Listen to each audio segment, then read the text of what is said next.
এবং আমরা জানি যে জি এর ভ্যালু হচ্ছে 9.8 প্লাস এখানে আমাদের ত্বরণের যে ভ্যালু সেটা বলা হচ্ছে 2।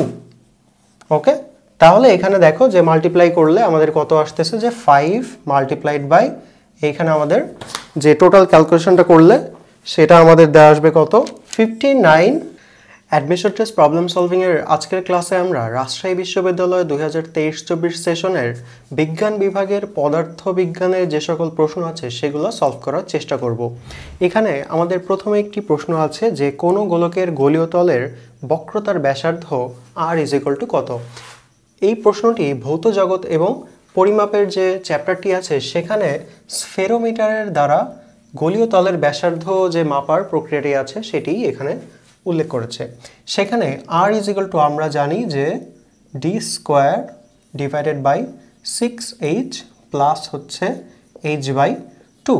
ওকে, এখানে d এবং h, এখানে d হচ্ছে আমাদের যে স্ফেরোমিটারের 3টি কাঁটা আছে সেই কাঁটাগুলার মধ্যবর্তী গড় দূরত্ব এবং h হচ্ছে কাঁটাগুলা থেকে আমাদের যে গোলীয় তলটা আছে সেটা কতটুকু উপরে বা কতটুকু নিচে নেমেছে সেটা। ওকে, তাহলে আমাদের উত্তর কিন্তু হবে এখানে বক্রতার ব্যাসার্ধ r = d² by 6h plus h/2। পরবর্তীতে একটি প্রশ্ন আছে যে কোনো একটি বস্তুকে যদি সমান বল দ্বারা পূর্ব দিকে এবং দক্ষিণ দিকে টানা হয় তাহলে তাদের যে লব্ধিটা হবে, ওকে, লব্ধিটা পশ্চিম দিকের সাথে কত ডিগ্রি কোণ করে থাকবে। আমরা জানি যে কোনো একটি ম্যাপের ক্ষেত্রে পূর্ব দিক যদি এদিকে হয় তাহলে পশ্চিম এদিকে, উত্তর উপরের দিকে এবং নিচের দিকে দক্ষিণ কল্পনা করা হয়। ওকে, তাহলে যদি পূর্ব দিকে F1 বল দ্বারা এখানে টানা হয় এবং F2 বল দ্বারা দক্ষিণ দিকে এখানে প্রয়োগ করা হয়, তাদের লব্ধি কি? যদি F1 এবং F2 সমান হয় আমাদের যে লব্ধি হবে সেটি কি F1 এবং F2-র একেবারে মাঝ বরাবর এখান দিয়ে কিন্তু চলে যাবে। তাহলে দক্ষিণ দিকের সাথে এখানে কত ডিগ্রি? 45 ডিগ্রি অ্যাঙ্গেল কিন্তু এখানে একটা তৈরি হবে। এখন প্রশ্নে বলেছে যে পশ্চিম দিকের সাথে আমাদের যে লব্ধিটা আছে সেটা কত ডিগ্রি।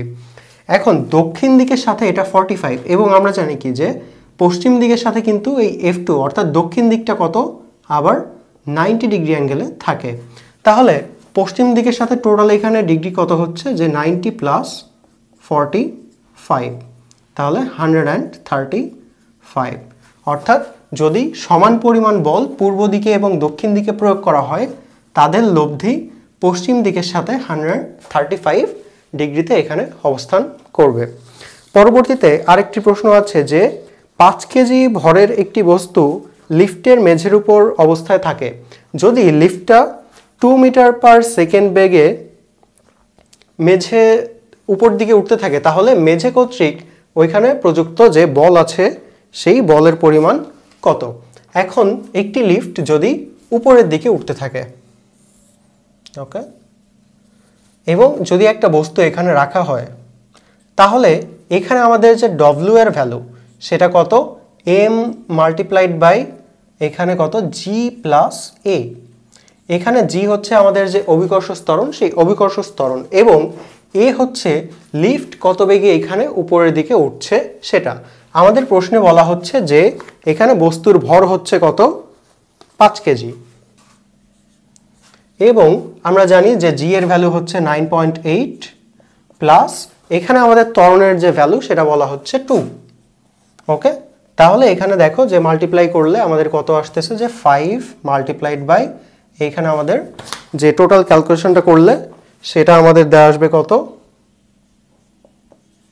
যে 59 এখানে আমাদের যে জুল কাজ পরিমাণ এখানে বা বল এখানে আমাদের প্রয়োগ করবে। অর্থাৎ যদি আমাদের লিফটটা 2 মিটার পার সেকেন্ড বেগে এখানে উপরের দিকে উঠতে থাকে তাহলে 2 কেজি ভরের একটি বস্তু 59 নিউটন এখানে কিন্তু বল প্রয়োগ করবে লিফটের উপরে।